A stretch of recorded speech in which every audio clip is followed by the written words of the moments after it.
For decades, historians and anthropologists agreed on a fundamental rule of human memory.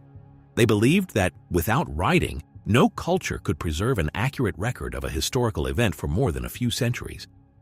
According to this view, stories passed down by word of mouth would inevitably distort, dissolve, and turn into pure myth within 3 or 4 generations. Then, in the shallow waters off the coast of Western Australia, a team of marine archaeologists discovered something that challenged this long-held scientific assumption. Resting on the seabed, hidden beneath the waves, were hundreds of stone tools left behind by people who had walked across dry land thousands of years before the first pyramids were built in Egypt. The discovery was made at Cape Bruguière in the Dampier Archipelago, a region known for its rich rock art and ancient cultural heritage.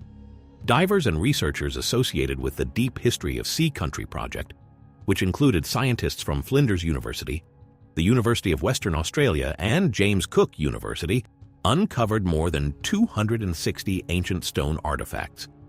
These tools, which included grinding stones, scrapers, and cutting implements, were not dropped from boats or lost by modern travelers. They were found resting in their original archaeological context up to 8 feet beneath the surface of the ocean, cemented into the seabed by natural marine processes. Further surveys nearby at Flying Foam Passage revealed a submerged freshwater spring located 46 feet below current sea level, with a stone tool lying nearby. The implications of these discoveries were extraordinary. According to sea level models, these sites were last on dry land between 7,000 and 8,500 years ago. The physical evidence proved that people had lived, hunted, and gathered food on a landscape that had long since been claimed by the ocean. To locate these underwater sites, the research team had to develop new archaeological methodologies adapted to the harsh marine environment. They began by analyzing historical sea level data and constructing 3-dimensional models of the ancient coastline. Once potential habitation zones were identified, they deployed boats equipped with side-scan sonar and sub-bottom profilers to map the topography of the seafloor. Diver teams then conducted systematic sweeps of the seabed, carrying underwater writing slates and cameras inside waterproof housings. When they discovered stone tools, they used underwater water dredges to carefully vacuum away layers of loose sand, exposing the calcified sediment layers beneath. Every bucket of dredged material was pumped to a support vessel on the surface, where it was sieved and analyzed. The archaeologists identified tools made from silcrete, chert, and basalt, types of stone that did not naturally occur on the reef but had to be carried from mainland quarries miles away, confirming that these were indeed ancient human campsites.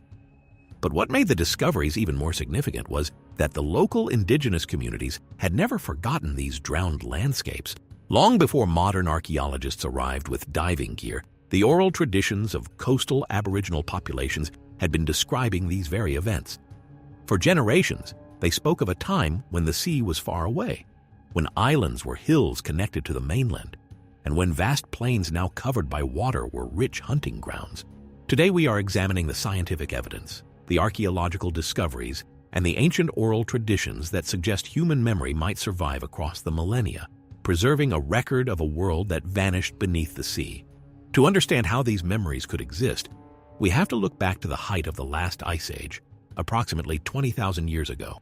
At that time, so much of the Earth's water was locked in massive continental glaciers that global sea levels were nearly 400 feet lower than they are today. Australia was a completely different continent. It was connected to Tasmania in the south and New Guinea in the north, forming a vast landmass known to geologists as Sahul. The coastline extended miles beyond its current boundaries, exposing more than 800,000 square miles of land that is now submerged. This was not a barren wasteland, but a diverse environment of forests, river valleys, and grassy plains where early generations of Aboriginal Australians lived, hunted, and built their communities. The Bassian Plain, which now lies beneath the stormy waters of the Bass Strait, was a cold, windswept grassland featuring a massive brackish lake, while the Torres Strait was a fertile land bridge connecting the northern coast to the highlands of New Guinea. At its maximum extent, the continent of Sahul spanned over 4 million square miles, making the flooding of its continental shelf one of the largest losses of habitable land in human history. As the Ice Age began to end and the great glaciers melted, the oceans began to rise. The process was not always slow and gradual. Approximately 14,600 years ago, a catastrophic event known as Meltwater Pulse 1A caused sea levels to rise between 50 and 80 feet in just a few centuries. In flatter coastal regions, the water advanced rapidly, pushing the coastline inland by miles and forcing entire populations to retreat. By the time the sea levels stabilized roughly 7,000 years ago, nearly 30% of the former Australian landmass had disappeared beneath the waves. This massive inundation of land had a profound impact on the coastal populations who lost their traditional territories, hunting grounds, and sacred sites to the encroaching ocean. Unlike the glaciated regions of the Northern Hemisphere, where the land itself rebounded after the massive weight of the ice sheets was removed, Australia was tectonically stable. This stability makes the continent a perfect geological laboratory. Because the land did not rise or fall significantly, the changes in the coastline directly reflected the rising volume of the global oceans. The people living along these shores were forced to adapt to a constantly retreating coast, watching as their ancestral territories were claimed by the sea. During the peak rates of sea level rise, the ocean rose up to 2 inches per year, which meant that in flatter areas, the coastline moved inland by dozens of yards every single year, forcing people to abandon their camps and migrate continuously. Before we continue, if you enjoy documentaries that explore forgotten history through historical records, archaeology, and indigenous traditions, consider subscribing. It helps the channel and allows me to keep researching stories like this. For the people who witnessed this dramatic transformation, the loss of their traditional territories was a historic event that had to be recorded. Because they did not use written language, they encoded these events into their oral histories, passing the information down through a highly structured system of storytelling, ceremony, and songlines. One of the most detailed accounts comes from the Lardil people of the Wellesley Islands in the Gulf of Carpentaria. Their traditions describe a time when the islands did not exist, and the area was a peninsula connected to the mainland. According to the story recorded by Lardil Man Gubalataldeen in his autobiography, an ancestral being named Garngur dragged a raft back and forth across the neck of the land, allowing the sea to rush in and transform the peninsula into islands. Modern geological reconstructions confirm that the Wellesley Islands were indeed connected to the mainland until approximately 10,000 years ago, when rising seas flooded the lowlands. A similar memory is preserved by the Ngurunjeri people of South Australia. Their oral history describes a time when Kangaroo Island was connected to the mainland by a narrow strip of land.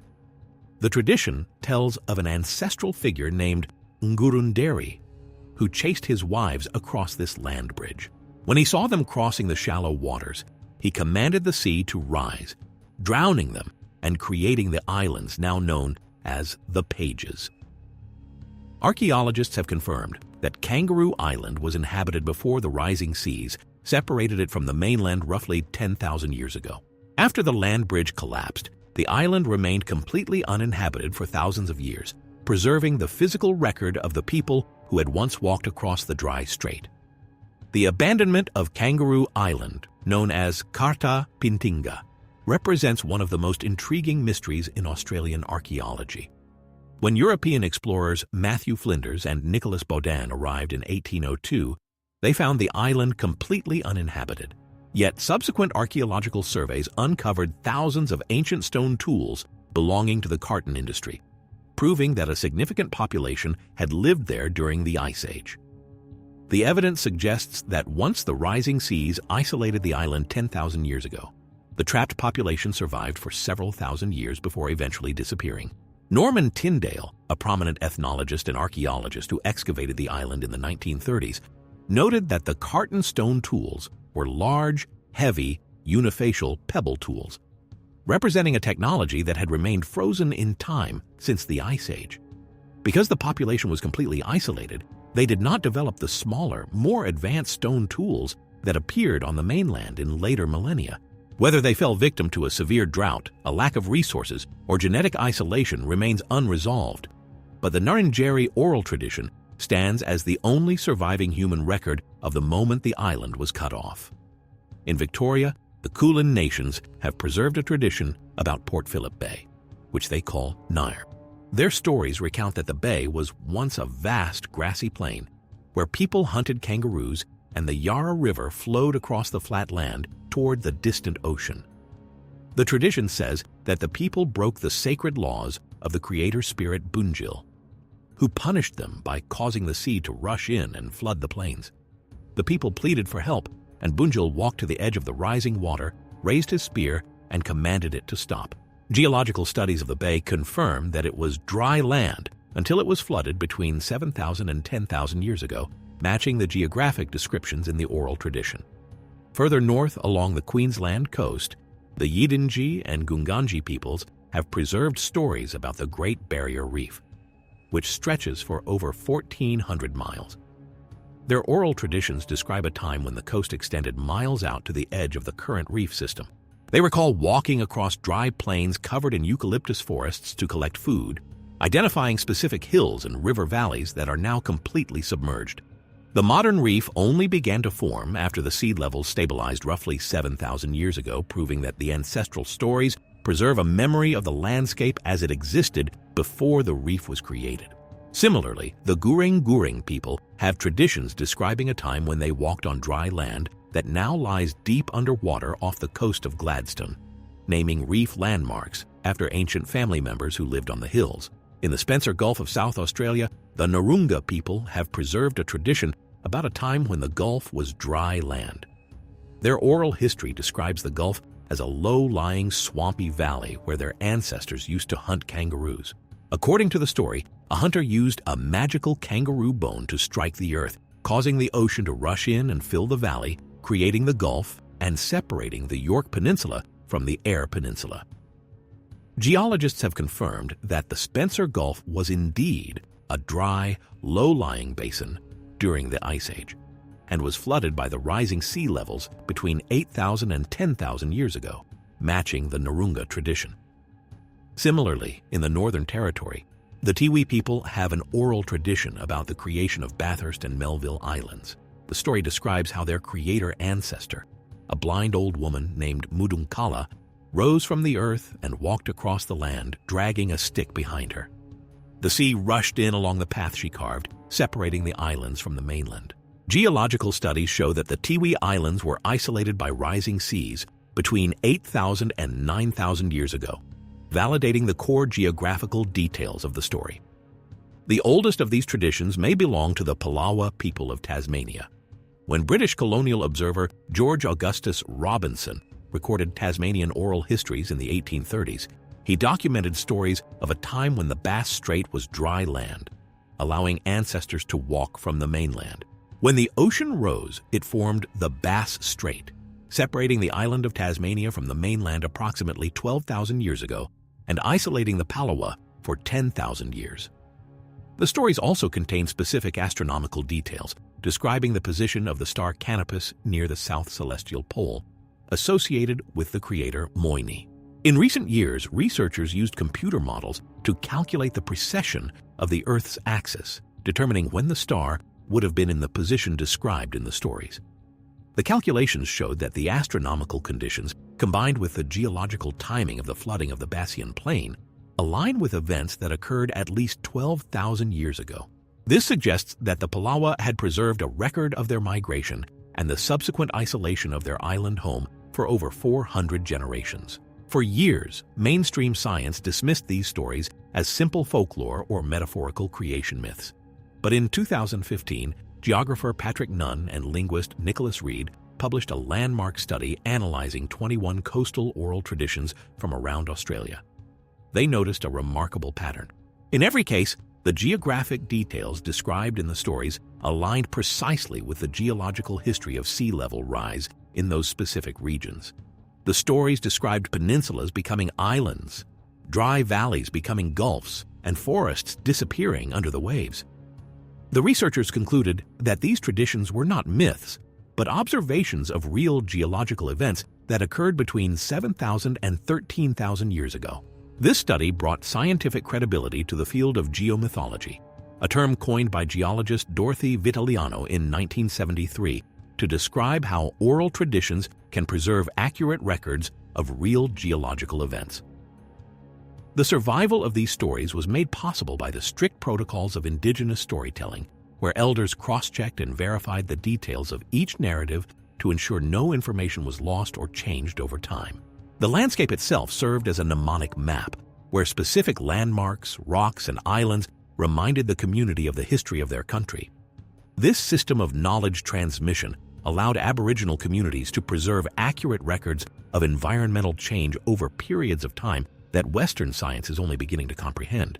The stories function simultaneously as environmental records and moral teachings about respecting the land and its laws. In the Dampier archipelago, this transition is also recorded in the rock art of Murujuga. Murujuga possesses the largest concentration of petroglyphs in the world, with over 1 million rock carvings. Anthropologists have documented a clear transition in the subjects of the rock art. The oldest carvings depict land animals like kangaroos, emus, and extinct megafauna, while the carvings made after the sea level rose show a dramatic shift toward marine species such as fish, turtles, and whales. This artistic transition directly tracks the changing environment, providing a visual record that matches the oral traditions and the archaeological discoveries on the seafloor.